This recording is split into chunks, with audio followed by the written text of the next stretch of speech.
She's having twins. It is usually a time filled with joy. Two Midlands mothers experienced that joy, but it was short-lived when they realized that they could lose their babies at any moment during their pregnancy. Because of a rare disease, twin-to-twin transfusion syndrome. Our Megan Norman has the story of two mothers and how TTTS affected their babies.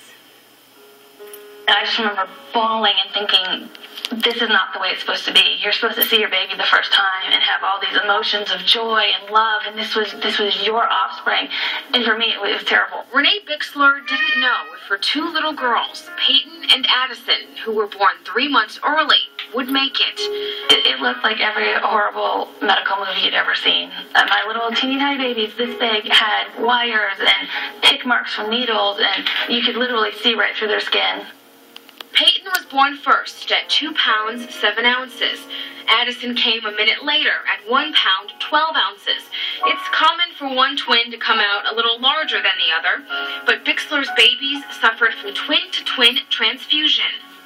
Gives one baby more nutrients than the other baby. My smaller baby had barely any fluid. My bigger baby had too much fluid, and my smaller baby wasn't taking any more. She was sending it back to the placenta. When identical twins share a placenta, they have a 20% risk of developing TTTS. Don't just go to the doctor and hear, oh, I'm having twins, and think everything's fine. When you go, find out, is there one placenta or two? If there's only one, then you are at risk. Don't think, oh, it's just 20%, because, I mean, I'm 20, but I was part of that 20%.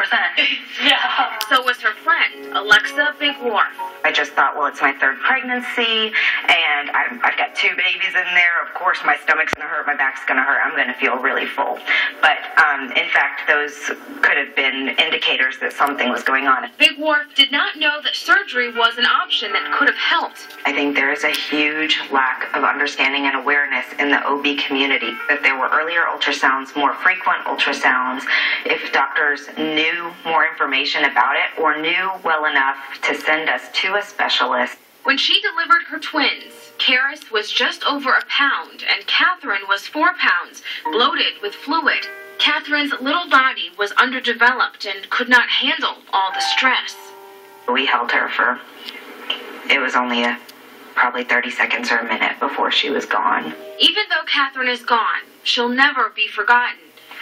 Now Karis completes their family of 5. Now she is 9.5 months old, no more tubes. She's catching up developmentally. She is doing wonderful, just minus her sister. TTTS can happen to anyone. It's not hereditary or genetic. It's random and is not caused by anything the parents did or did not do. But then when I got to see their little faces, they looked like little wrinkly old men. That was the first time where I was like, wow, these are my babies.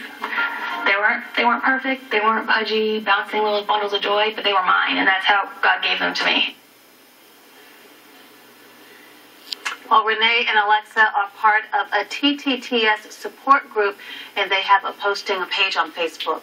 If you'd like more information on the disease, please go to our website, WISTV.com, and click on this story. They're doing the right thing by spreading the word and raising awareness for something that has touched their lives so significantly. And I remember we actually got this email a little while ago. It was an email that was sent to you and covering so much breaking news in the politics and the elections, but it stayed on the radar because we thought it was important that some people needed to know about and maybe help save another life. So thank the ladies for sharing their story. Well, still to come.